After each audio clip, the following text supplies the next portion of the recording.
tous ceux qui ont le bonheur d'aller à la recherche des informations, à la source, pour se ravitailler, vous êtes les bienvenus à cette rubrique intitulée Les causeries thématiques de Joie-Lithier qui reçoivent aujourd'hui, ou qui reçoit, c'est la rubrique, M. Serge Loba. Cette fois-ci, il n'a rien à voir avec l'homme politique, il n'a rien à voir avec l'ingénieur, mais M. Serge Loba a beaucoup de connaissances en matière d'économie et de monnaie. Ça, vous ne le savez pas. On va vous le faire découvrir. Salut Serge.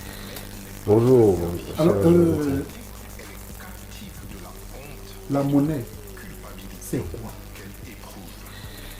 quoi? La monnaie, c'est un moyen d'échange et c'est une réserve de valeur.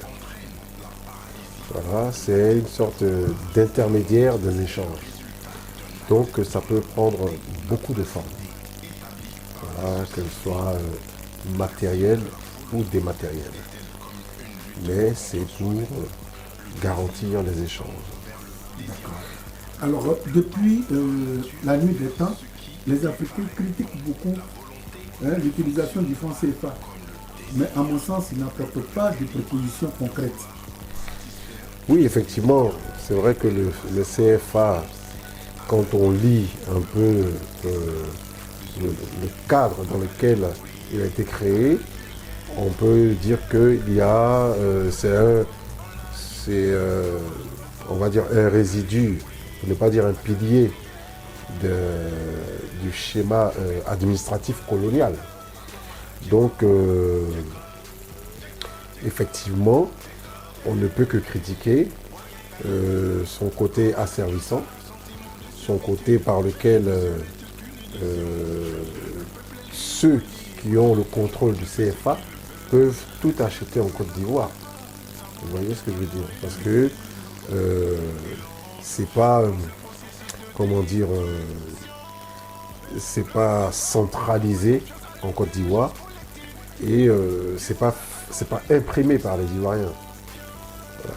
Donc c'est ce que je peux dire pour l'instant. Avec cette monnaie, on a la preuve que on n'arrive pas à se développer depuis les indépendances.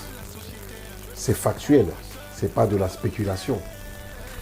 Donc c'est pas parce que tu as fait un pas et que ton challenger ou bien ton adversaire en a fait 10 millions, je ne peux pas considérer que tu as progressé. Vous voyez ce que je veux dire?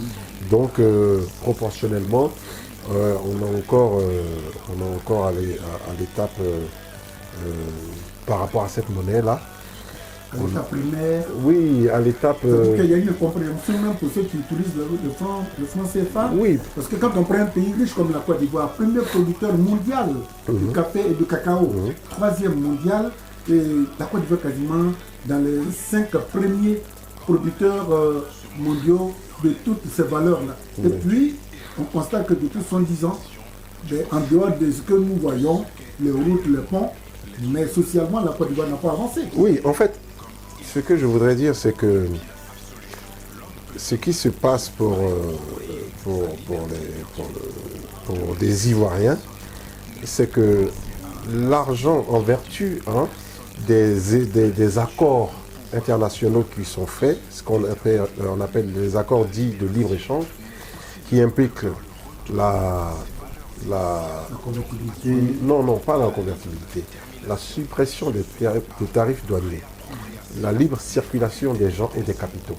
C'est-à-dire que l'argent qui est fait en Côte d'Ivoire ne profite pas forcément aux gens de la Côte d'Ivoire. Parce que les accords, ce qu'on appelle les opérations dites IDE, investissement direct étranger, permettent à tout étranger de transférer les capitaux ailleurs. Donc ça ne bénéficie pas à l'économie locale. Donc, qu'on soit premier producteur mondial de cacao, c'est une comptabilité. C'est-à-dire que c'est un exercice comptable. Oui, il y a tant d'argent qui a été fait en Côte d'Ivoire, mais cet argent-là, il est soit rapatrié dans les paradis fiscaux ou dans les pays d'origine des multinationales, ce qui est dommage. Voilà. Parce que l'année dernière, la Société Générale de Banque a totalisé près de 300 milliards de bénéfices, mais elle a tout rapatrié en France, sans même laisser un seul centime Voilà. dans les caisses de l'État de Côte d'Ivoire.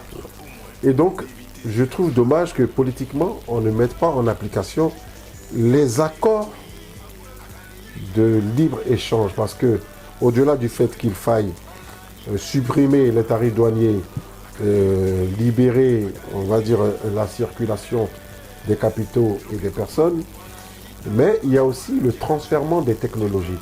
Et nous, on n'a transféré aucune technologie. Si ce n'est pas les enseignes commerciales. Voilà. Vous Si ce avez n'est- quoi aujourd'hui, la France, toutes les enseignes commerciales françaises occupent quasiment les espaces en Côte d'Ivoire. Oui, bon, ça, oui, malheureusement, le contexte dans lequel nous évoluons permet cette agression économique. Et je pense que c'est une réelle volonté politique et surtout législative pour qu'il y ait des réformes à ce niveau pour que l'argent qui est fait en Côte d'Ivoire, produit par le capital humain ivoirien, puisse profiter, bénéficier aux Ivoiriens. Voilà, c'est là le fond du problème. Si je vous écoute bien et que je cherche à Bon, comprendre. on était parti sur les francs CFA, mais Oui, là, oui, on est sur un volet plus on en d'échange arrive. économique. Oui. On en arrive là. Oui. Parce que les banques en Côte d'Ivoire ne jouent pas réellement leur fonction de développement, d'argent de développement. On a l'impression que ce sont des banques de dépôt. Et tout ça, c'est arrimé au fonctionnement du franc CFA. Oui, en fait, les banques sont des banques commerciales. Elles veulent faire du chiffre. Et en général, ce sont des multinationales, c'est des compagnies étrangères. Donc, il y a une concurrence entre les banques ivoiriennes et les banques étrangères. Et quand ils arrivent aussi, ils arrivent avec des capitaux qu'ils veulent rentabiliser. Ils ne font pas du social. Alors, si on a une monnaie nationale, notre banque centrale ivoirienne peut prêter aux banques ivoiriennes, dites commerciales, pour que, effectivement, ces banques puissent prêter aux entrepreneurs et à la jeunesse, avec aussi éventuellement politiquement un dispositif d'accompagnement pour que le remboursement soit fait. Mais ce dispositif n'existe nulle part dans tous les pays qui utilisent cette monnaie, le franc CFA. Parce que, effectivement... On ne veut pas de la liberté totale des consommateurs de ce franc.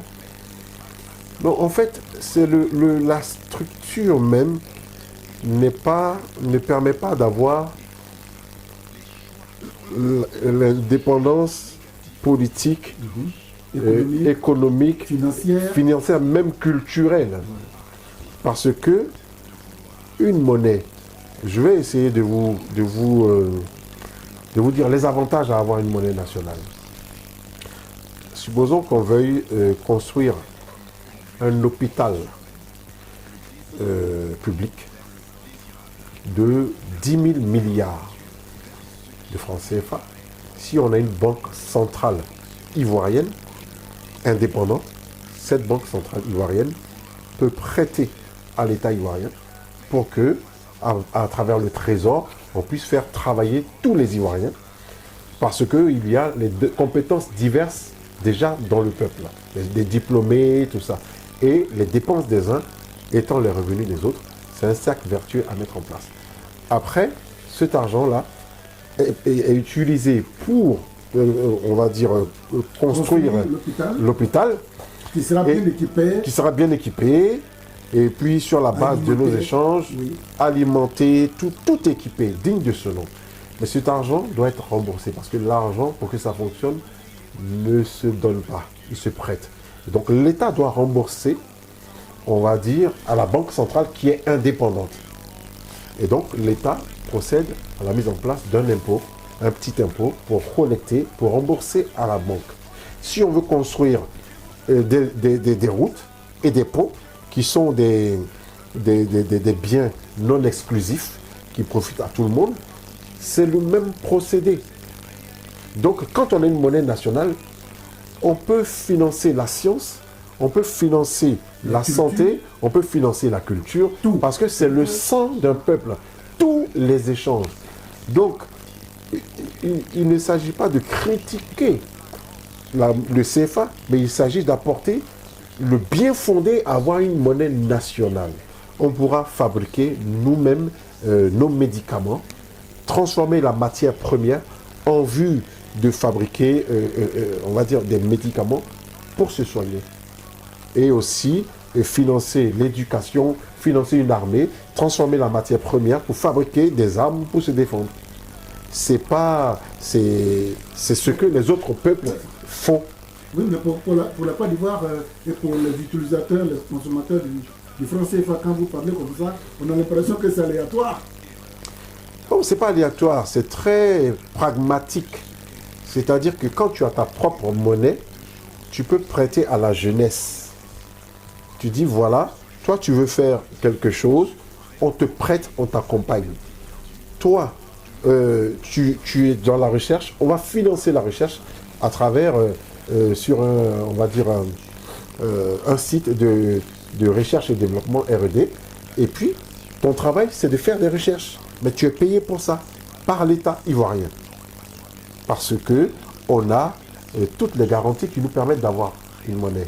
On peut l'endosser sur notre or qu'on aura raffiné. On a un sol, on a un sous-sol, on a un espace aérien, on a des frontières et on a un capital humain. Tous les ingrédients pour, à travers une capacité intellectuelle, avoir une monnaie nationale. C'est très important. Mais est-ce que politiquement on peut y arriver? Oui, puisque c'est une volonté politique. Qui manque au président africain? Ou bien qui manque à la masse? La volonté politique, qui doit l'avoir? La volonté politique, elle doit être générale. Ce n'est pas un seul leader. C'est pour ça qu'on parle de conscience politique citoyenne, conscience politique populaire. C'est tout le monde doit être conscient du bien fondé d'avoir une monnaie nationale. Qu'est-ce qui peut provoquer ce déclic? Je pense que c'est la vulgarisation et leur expliquer que tu ne peux pas avoir une monnaie nationale imprimée par une autre personne. Un autre État comme la France.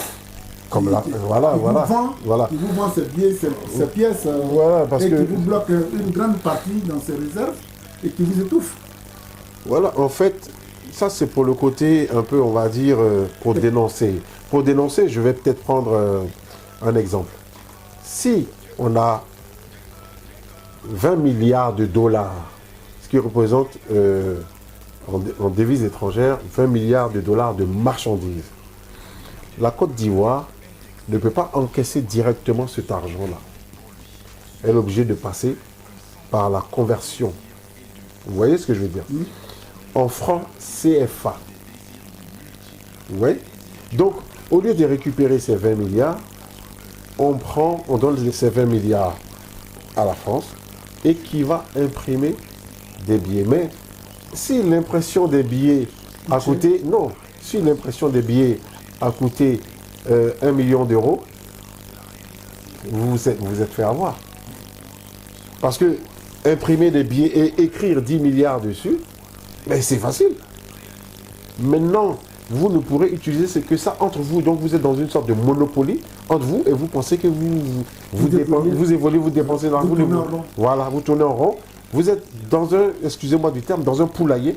Et puis, cet argent, vous ne pouvez pas l'utiliser ailleurs. C'est 10 milliards entre vous. On ne peut pas se développer avec. On ne peut pas se développer avec. Et Donc, excusez-moi du terme. Ça fait 70 ans. Ça fait 70 ans que c'est ça là.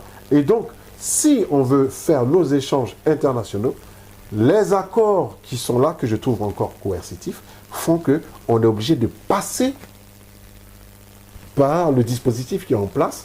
Si on veut s'équiper, on est obligé de passer par les uns et par les autres.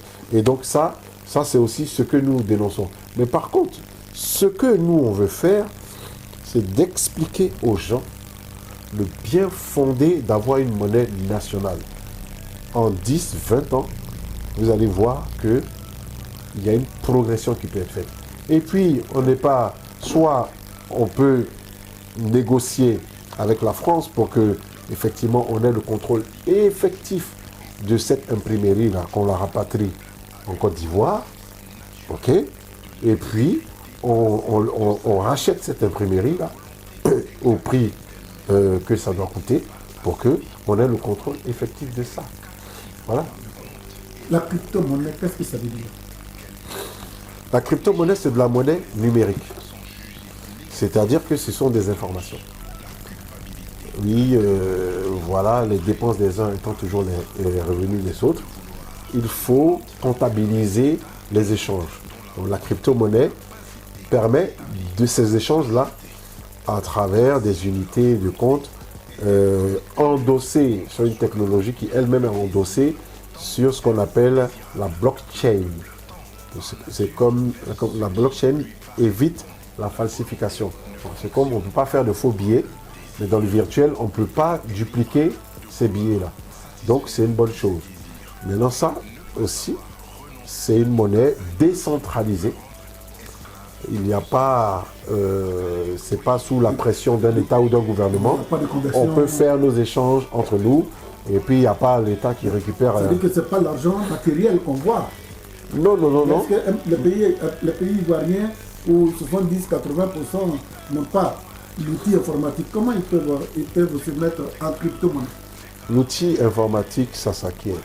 De toute façon, toute technologie n'est qu'une accumulation de savoir. Et aussi, c'est une question d'échange. On peut échanger pour acquérir la technologie ou on peut développer, se développer la conscience des gens et développer le capital humain pour acquérir la technologie. Donc, ça, c'est pas très très compliqué, on va dire. C'est complexe, mais on va dire dans les fondamentaux, c'est ce qu'il faudrait faire. Bon, moi, je veux construire une maison. Oui. Je veux passer par la crypto-monnaie. Comment l'ouvrier qui va travailler sur le terrain, les achats de matériaux de construction, comment expliquer un peu ce mécanisme pour qu'on puisse mieux cerner l'utilisation de la crypto-monnaie? En fait, c'est une question de compte. Si vous avez une monnaie que vous convertissez en crypto-monnaie, vous pouvez échanger avec des personnes qui acceptent de la crypto-monnaie. Si un ouvrier accepte la crypto-monnaie, vous pouvez lui demander, on va dire, de faire un travail en contrepartie d'une crypto-monnaie. C'est-à-dire que vous lui donnez la crypto-monnaie. C'est virtuel, hein? C'est virtuel, mais c'est basé sur la confiance. De toute façon, l'argent même est virtuel. C'est pas parce que c'est écrit sur un bout de papier, mais ce bout de papier, en lui-même, il n'a pas de valeur intrinsèque. C'est un bout de peinture qui a été mis sur un bout de papier. Donc, c'est la valeur et la confiance qu'on accorde. C'est un contrat, en fait, un billet. Ouais, je te donne ça, tu me donnes le billet, je garde. Ce billet-là, ça représente la valeur ou bien ça représente le travail que j'ai fait. Avec ça, je pourrais donner à quelqu'un d'autre qui me donnera peut-être son énergie, son travail ou une marchandise. Donc, c'est pareil pour la crypto-monnaie. C'est-à-dire que... Est-ce que les Africains, les Ivoiriens notamment, peuvent accepter cette forme d'échange virtuel? C'est une question de culture. Voilà, il faut faire de la vulgarisation et leur expliquer que nous-mêmes, on peut créer une monnaie. C'est-à-dire, je prends un ordinateur, tu prends un ordinateur, et c'est une unité de compte. Bon, la dernière fois, je t'ai donné, comment on appelle ça, du riz, je note. Ok, ça vaut 10 traits. Toi, tu m'as donné, comment on appelle ça, on va dire, j'essaie d'être vraiment terre à terre, mais en fait, voilà. Et donc ça, ce sont des écritures comptables. L'argent lui-même n'existe pas. Ce sont les échanges qui sont représentés par une écriture. Il n'y a pas une différence entre le troc. C'est une sorte de troc, mais c'est que il y a ce témoin-là, cet argent-là peut, comment dire, ce témoin-là peut, c'est une réserve de valeur. Vous voyez ce que je veux dire? C'est un témoin, c'est une réserve de valeur et c'est quelque chose qui nous permet d'utiliser cette valeur avec d'autres personnes. Mais c'est un contrat social. C'est un contrat social, on me fait dire que le temps qui nous est imparti quasiment tire à sa fin. Alors, donc, la crypto-monnaie, c'est un... Vous résumez rapidement pour que... Bon, alors la crypto-monnaie, c'est une monnaie virtuelle, c'est une monnaie numérique. Vous pouvez faire vos échanges de manière sécurisée. Il n'y a pas l'état entre vous et la personne avec qui vous échangez. Si tu as, comment on appelle ça, ton ordinateur, ton ordinateur, tu peux vendre à une personne. Ou bien même le téléphone. Oui, par exemple, tu peux vendre à une personne que tu connais pas, que tu connais pas, tu n'as jamais vu. voilà, la personne en Inde, tu fais livrer, oui. Tu récupères cette crypto-monnaie et tu pourras aussi donner cette crypto-monnaie à quelqu'un d'autre en contrepartie d'un autre objet ou d'un service. Donc il y a des biens et il y a des services. Les services, c'est quand tu apprends par exemple à quelqu'un à écrire, c'est un service. Un bien, c'est un objet, c'est-à-dire le téléphone que tu peux, voilà. Mais par contre, tu peux avoir un compte sur un ordinateur, tu peux prendre tes euros, les convertir en crypto-monnaie et payer en crypto-monnaie à une personne qui accepte ça. Et je pense que c'est aussi une façon de dire que c'est la confiance qui permet qu'il y ait une certaine harmonie dans les échanges. Voilà.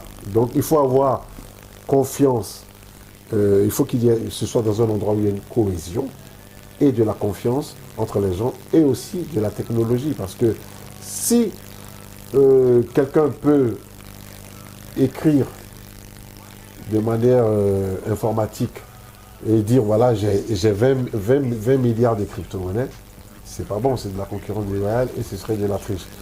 Là, c'est pas possible parce que on ne peut pas falsifier ça. C'est comme si quelqu'un aussi essayait de faire des faux billets. Et c'est la même chose. Si tu as tant de crypto-monnaies, ce sera tant pour tout le temps.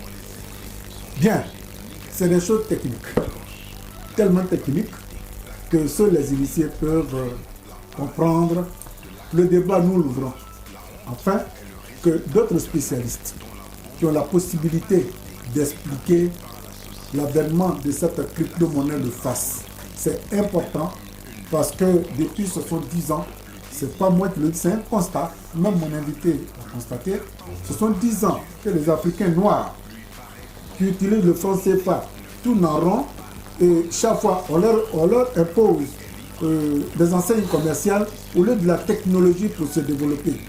Voilà une occasion, tout bénéf, la crypto-monnaie, essayer, peut-être que ça pourrait être un déclic pour le développement de toute l'Afrique noire. Pourquoi pas, n'est-ce pas? Effectivement, ça apporte quand même une garantie qu'il n'y a pas de faux billets qui puissent faire. Parce que, vous savez, il y a des faux billets, il y a des faux vrais billets, des vrais billets, mais qui sont imprimés. Ça existe, malheureusement. Et donc, il n'y a pas de contrôle à ce niveau. Moi, je pense qu'on devrait travailler, si on veut avoir le contrôle effectif de nos économies, travailler sur nos moyens d'échange. Il faut qu'ils soient réellement endogènes. Vous voyez? Et puis, si c'est éminemment politique. La monnaie, c'est politique. C'est vraiment profondément politique. Contrairement à ce que... Un matin, un chef d'État décide d'imprimer de l'argent chez lui pour utiliser, ben, il peut le faire. Bon, oui, dans un certain sens. Le temps qui nous est imparti, malheureusement, qui à sa fin. Oui. Mais comme on le disait tantôt, le débat, ouvrez-le, expliquer ce que c'est que les nouvelles technologies de l'information, la crypto-monnaie peut servir de monnaie. En attendant que la volonté politique réelle arrive pour que le franc CFA, peu importe le nom qu'on lui donnerait, soit fabriqué dans un pays africain pour que ces Africains puissent avoir le monopole, le contrôle de cette monnaie-là. C'est à partir de là que le développement réel va commencer. Sinon, pour l'heure, les Africains tournent en rond, surtout en Côte d'Ivoire, les Ivoiriens tournent en rond. Il a parlé aussi de confiance. Est-ce qu'on peut se faire confiance? Gros point d'interrogation. Je vous laisse le temps d'y penser. Merci et à très bientôt. Merci Serge. Merci. Ben, voilà une autre facette qu'on découvre en Serge Loba. Allez, merci. Merci on se beaucoup. dit à très bientôt. À très bientôt.